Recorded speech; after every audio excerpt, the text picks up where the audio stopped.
Saviez-vous qu'un anthropologue, cybernéticien et philosophe du XXe siècle a formulé des idées profondes qui résonnent encore aujourd'hui avec nos luttes actuelles contre le changement climatique, la polarisation politique et la crise du sens? Rencontrez Gregory Bateson, un penseur polymathe dont le travail traverse les disciplines et révèle des interconnexions surprenantes entre nos esprits, nos sociétés et l'écosystème mondial. Plongeons plus profondément dans l'idée révolutionnaire de Bateson de transcender la séparation cartésienne. Maintenant, beaucoup d'entre nous ont été élevés avec cette idée que l'esprit et le corps sont des entités distinctes, un concept profondément ancré dans la philosophie occidentale depuis René Descartes au VIIe siècle. Descartes, dans sa quête de certitude, a célèbrement déclaré « Je pense, donc je suis ».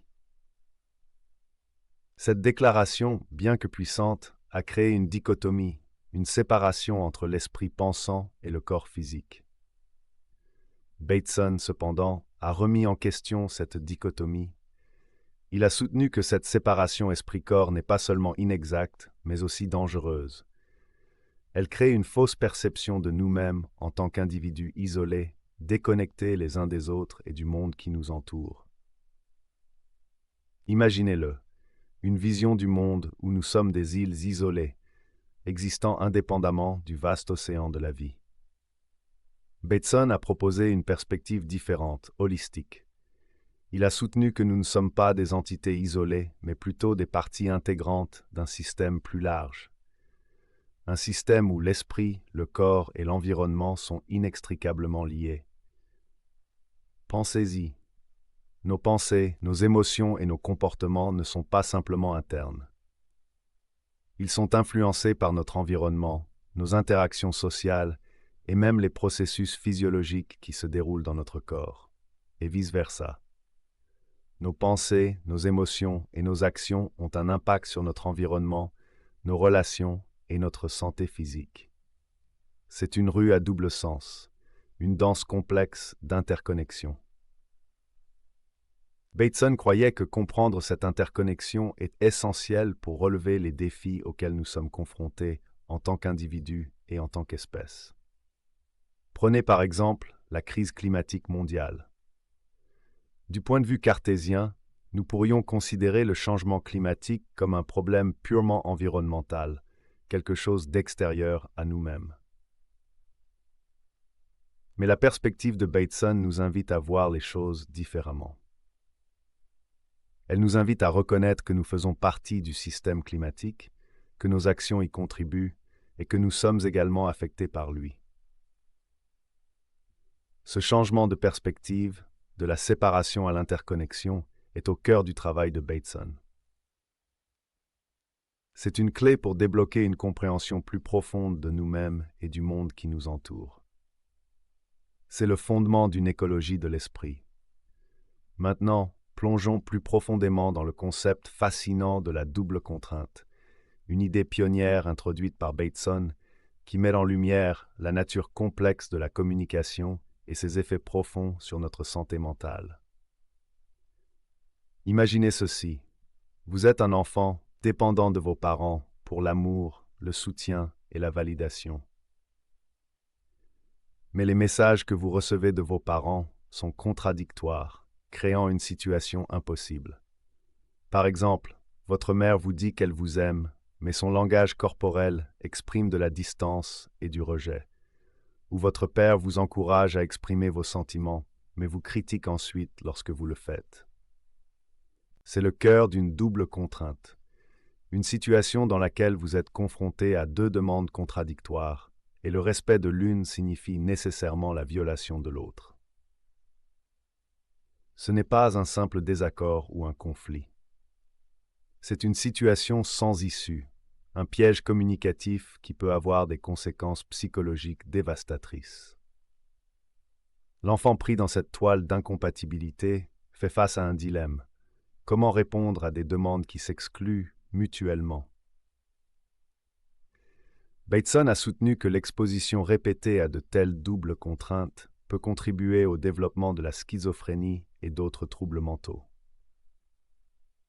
L'esprit, incapable de réconcilier les messages contradictoires, commence à fonctionner de manière déformée, entraînant des pensées, des émotions et des comportements fragmentés.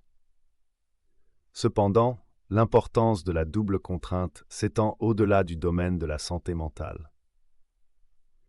Elle offre de précieux enseignements sur la nature de la communication dans diverses situations, des relations interpersonnelles à la dynamique du lieu de travail et même aux conflits internationaux. Considérez, par exemple, la dynamique d'une relation abusive. L'agresseur peut exiger de la victime qu'elle exprime ses besoins tout en la punissant simultanément lorsqu'elle le fait. Cette double contrainte maintient la victime piégée dans un cycle d'impuissance et de confusion.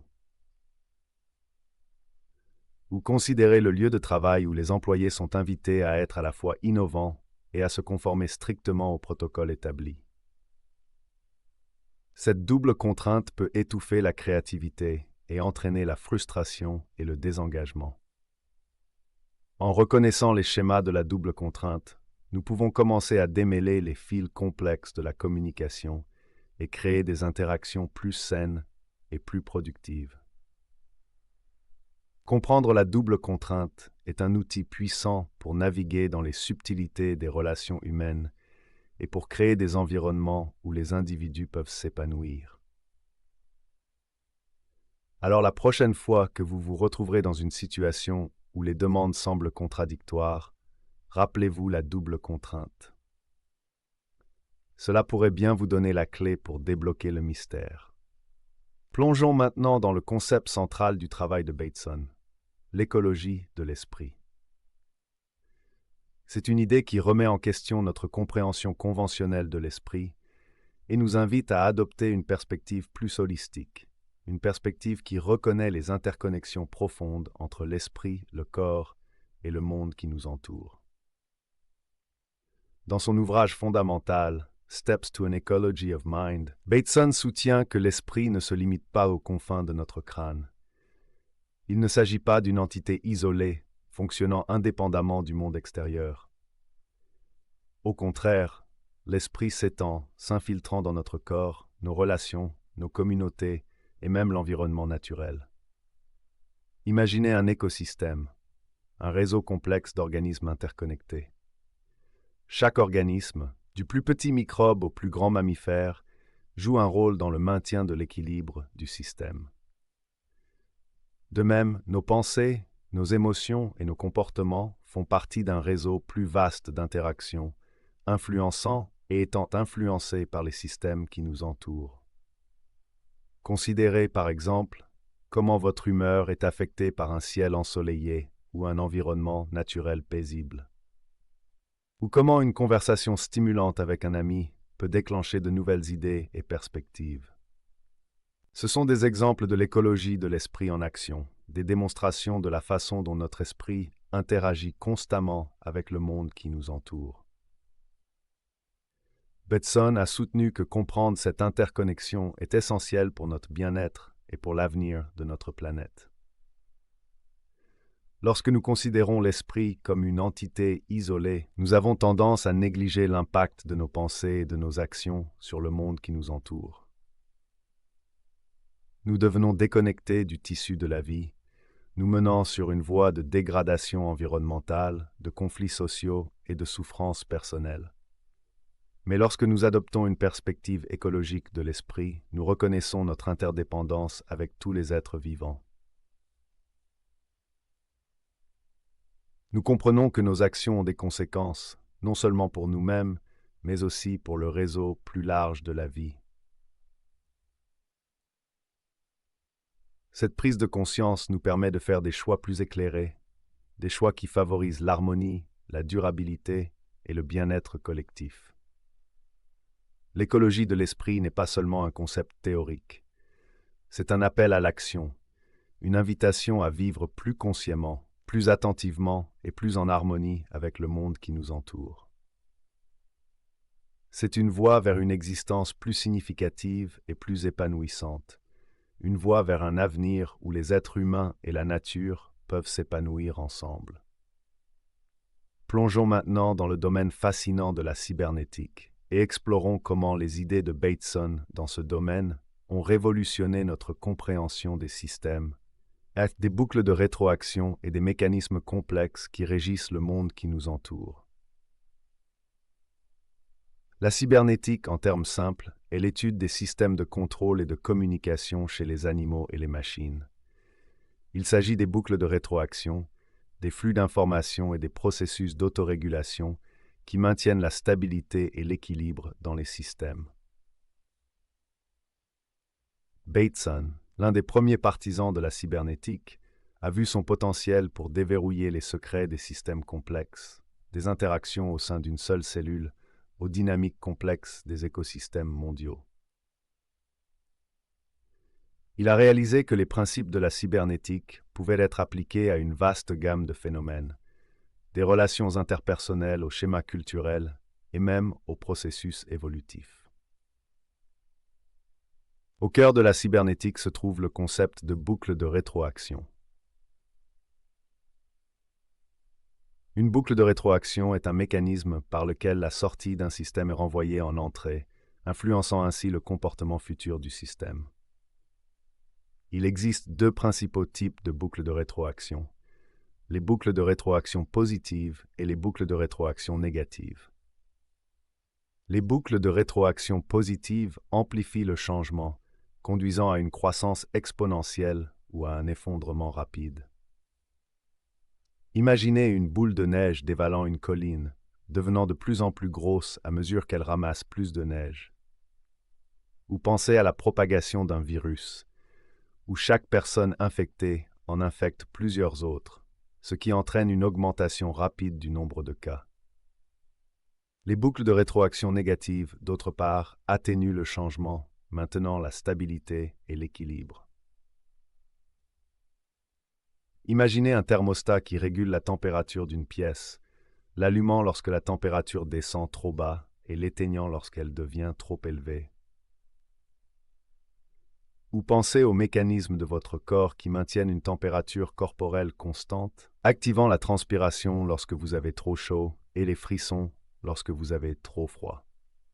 Bateson a soutenu que les boucles de rétroaction sont essentielles à la compréhension du comportement des systèmes vivants, des organismes individuels, aux écosystèmes et même aux sociétés humaines. Il a réalisé que les systèmes complexes sont constamment engagés dans un jeu dynamique de boucles de rétroaction, interagissant et s'influençant mutuellement pour maintenir l'équilibre. Comprendre les principes de la cybernétique et des boucles de rétroaction peut nous aider à appréhender les défis complexes auxquels nous sommes confrontés au XXIe siècle, du changement climatique à l'instabilité économique et à la polarisation sociale. En reconnaissant les boucles de rétroaction en jeu, nous pouvons concevoir des interventions plus efficaces, des interventions qui favorisent la durabilité, la résilience et le bien-être. Thanks so much for watching. If you enjoyed this video, be sure to give it a thumbs up and hit that subscribe button for more content like this. I love hearing from you, so drop a comment below and let's keep the conversation going. Share this video with your friends to help spread the word. Thank you.